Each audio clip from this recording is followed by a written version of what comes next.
Bismillahir Rahmanir Rahim. We will continue with our lesson from Tasheel Nahw. So it says additional notes about Jumlatun Ismiyyah. Sometimes the Khabar is not mentioned, in which case it will be regarded as hidden muqaddar. What's the Khabar? Those who know, those who have been following my lectures of this book from the start will know the Khabar is the news. Yeah. In a nominal sentence, Jumla, Ismiyyah, Khabariyah, you have two parts. You have the Mubtada, about whom news is given, and then you have the Khabar, the news. Yeah. Now it says sometimes the Khabar in the Jumla Ismiyyah is not mentioned. Yeah, it's muqaddar. For example, they've given an example below. Let's have a look.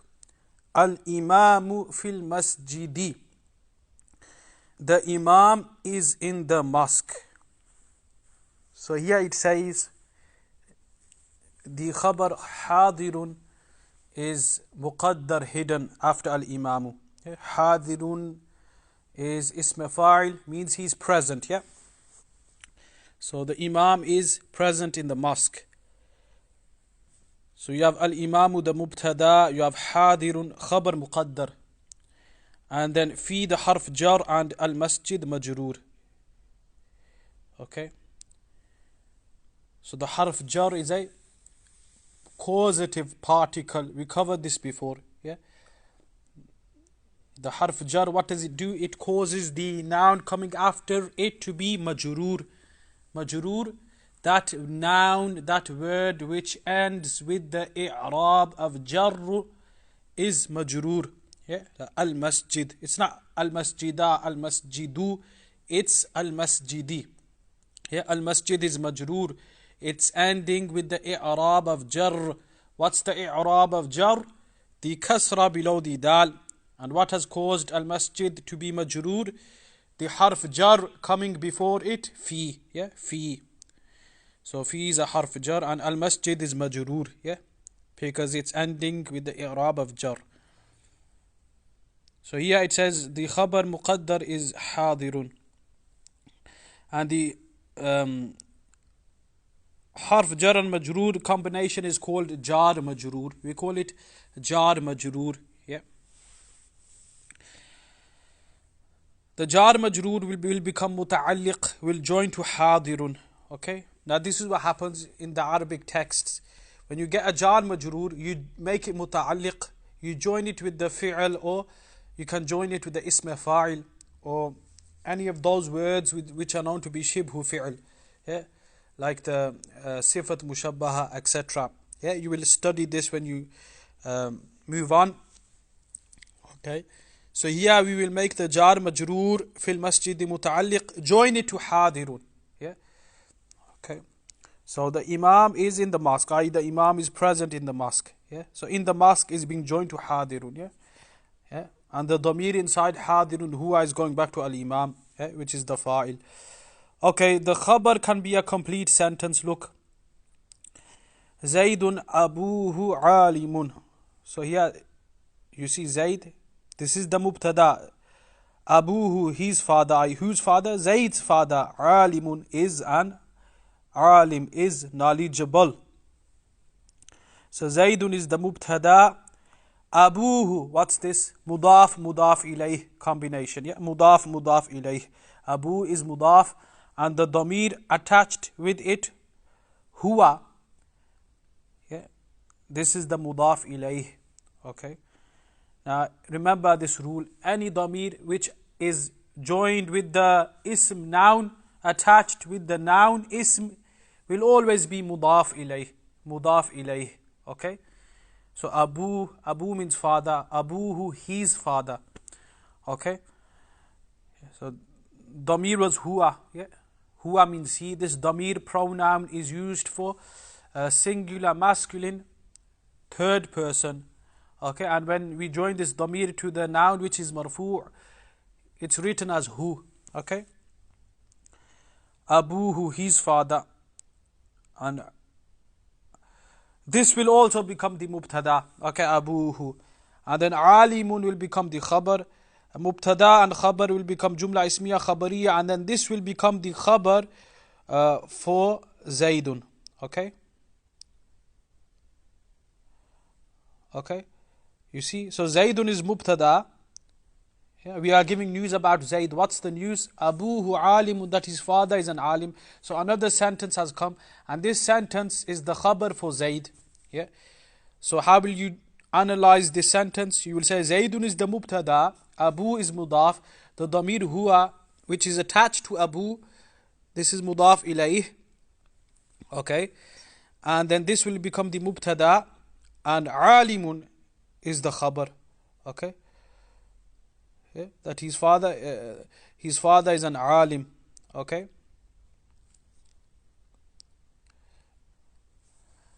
So alimun is the khabar, and then abuhu alimun, this is the jumla ismiya khabariya, and now this will become the khabar for Zaidun. Yeah. So this is an example when the khabar can be a complete sentence. Yeah, jumla ismiya khabariya.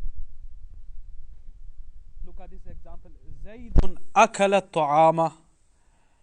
So this is an example when the jumla fi'liya khabariya occurs as the khabar. So look, Zaidun akala ta'ama. Zaid ate the food. Zaidun is the mubtada. Akala is a fi'al madi, past tense verb. Akala ya'kulu, eating. He ate what? Ta'ama. At-ta'ama is the maf'ul bihi. Okay? Maf'ul upon which the action takes place. The action of eating took place on the food. So at-ta'ama, it's maf'ul, it's mansoob. Kullu maf'ulin mansubun. We learned this previously. Every maf'ul is mansoob. Hence, this is why it is at-ta'ama. Yeah, it's mansoob. It's ending with the i'rab of nasbun, the fatha and the mim.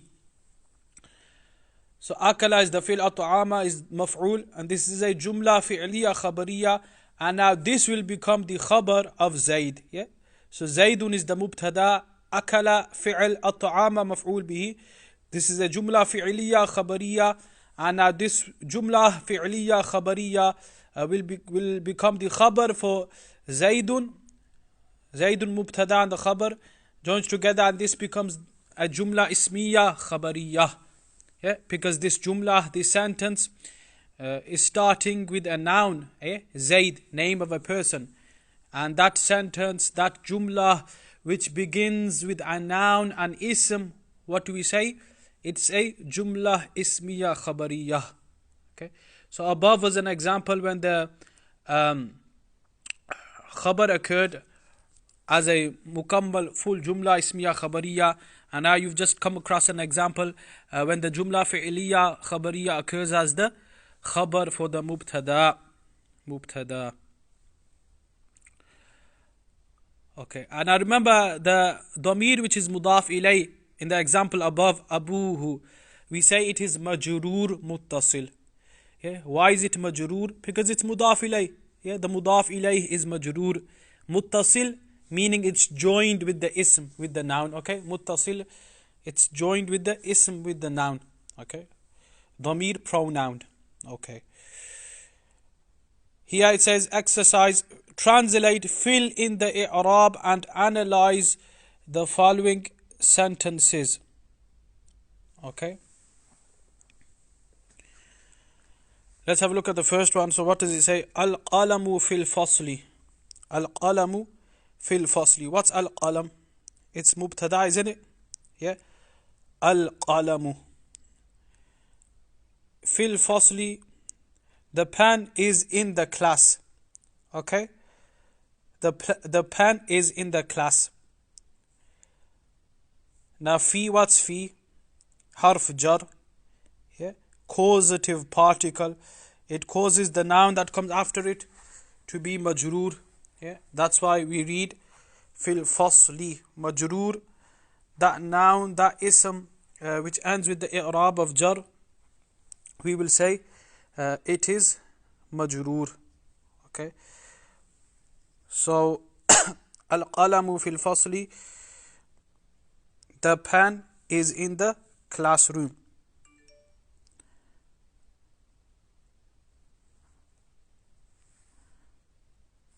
So firstly this will become the Khabar. Okay, and now I mentioned the jar majroor, when it occurs as the Khabar, what do? You make it muta'alliq. Yeah, you join it. You can join it with a fi'l, or you can join it with the ism fa'il. Okay, so you got two options. So we can take out the khabar muqaddar thabitun. Yeah, okay, yeah, thabitun.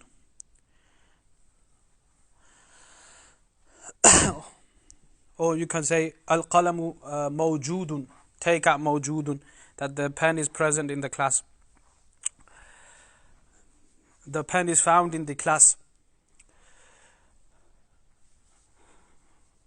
So before making the jar majroor a khabar, you will make it muta'alliq to the fi'l, shibh fi'l, and then this will become the khabar, and al-qalam is the mubtada, and then mubtada khabar joined together become Jumla Ismiyyah Khabariyah. Al-thawru yahruthu al-ard. The bull plows the earth. So look, al-thawru is the mubtada, yahruthu al-ard. Okay? Yahruthu al-ard. Yahruthu is the fi'l, and al-ard is the maf'ul bihi. Yeah? So this is a Jumla fi'liyah khabariyah, and now this will become the khabar of al-thawru. Yeah, this will become the khabar of al-thawru. So this is an example when the Jumla fi'liyah khabariyah becomes the khabar of the mubtada. Okay. So here below it says, however, generally to simplify matters, the muta'alliq is taken to be the khabar. Okay. Now they've drawn a diagram. You can have a look at this. We've covered all of these important lessons about lafz. Okay, muhmal mawdu, muhmal lafz, that lafz, word, utterance which has no meaning, like roti, shorty. Shorty is muhmal, it has no meaning, but roti does. Yeah, it means bread. Yeah, so roti is lafzun mawdu'. One who utters roti, we will call this lafzun mawdu'. Shorty, it's lafzun muhmal. Yeah, it has no meaning. Then lafz can be mufrad or murakkab. Mufrad, singular word. Yeah, book, cat, pen. Murakkab, compound, two or more words. Yeah, two words like beautiful man. Okay, big house, big car. Okay, murakkab. And the murakkab can be ghayr mufid or murakkab mufid. Okay, so the murakkab ghayr mufid is that murakkab which isn't a complete sentence, but it is part of a sentence, i.e. a phrase. We've covered the different types, like murakkab tawsifi. So murakkab ghayr mufid also is called murakkab naqis. So the different types we've covered so far of murakkab ghayr mufid, murakkab ghayr mufid, murakkab tawsifi. It's also called jumlatun ghayr mufidah. So murakkabun tawsifi is the descriptive phrase. Yeah, you have the mawsuf and the sifa. Mawsuf, which is described, sifa, the description. Yeah, like a big car is the mawsuf, and big al-kabira is the sifa. As-sayyaratul kabira, big car. Yeah, mawsuf sifa. Yeah? Descriptive phrase, murakkab tawsifi. And both the mawsuf sifa match in i'rab. If the mawsuf is marfu', the sifa will be marfu', etc. They will match in gender. If the mawsuf is masculine or feminine, the sifa will be the same. If the mawsuf is mufrad, the sifa will be mufrad. So the mawsuf sifa will match in adad also, number, and being ma'rifah and nakirah. Murakkab idafi we covered. Mudaf ilayh, the possessive phrase. Yeah, so mudaf is the item which is owned. Mudafun ilayh, the owner, possessor of the item. Yeah, for example, kitabu Zaydin, Zayd's book. So kitab is mudaf, Zayd is mudafun ilayh. and we learned that the mudaf ilayh will be majroor. Yeah, it will end with the i'rab of jar, and the mudaf there can be more than one mudaf ilayh in a sentence. For example, Babu Bayti Zaydin. So Babu is mudaf, Bayti is mudaf ilayh, and it is also mudaf, and Zaydin is mudafun ilayh. And the mudaf ilayh, the mudaf will not have alif lam. There are cases, it is very rare, but generally the mudaf doesn't have alif lam, and it will not have a tanween. Like we also learned previously, that noun, that ism which begins with alif lam will not end with a tanween, and that noun which ends with a tanween will not have alif lam at the start. Okay. Murakkab ishari, we covered this here. Hada Zaydun, this is Zayd. Murakkab ishari, demonstrative phrase.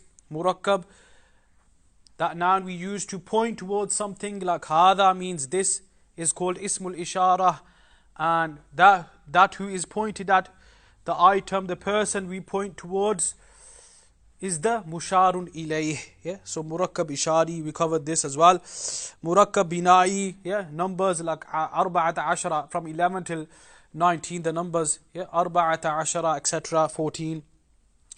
Okay, murakkab man'u sarf, we covered this here, like ba'la bak, and the other one, what was it?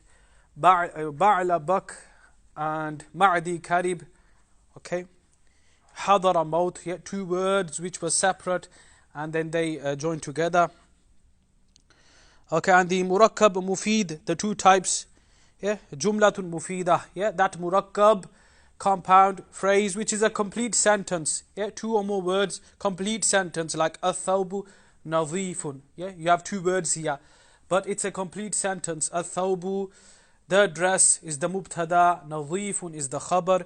This is a Jumla Ismiyyah Khabariyah. So you have two types of Jumla Mufidah. You have Jumla Ismiyyah and Jumla Khabariyah. Okay, and you also have Jumla Ismiyyah and Jumla Khabariyah. Jumla Ismiyyah, that sentence which begins with a noun.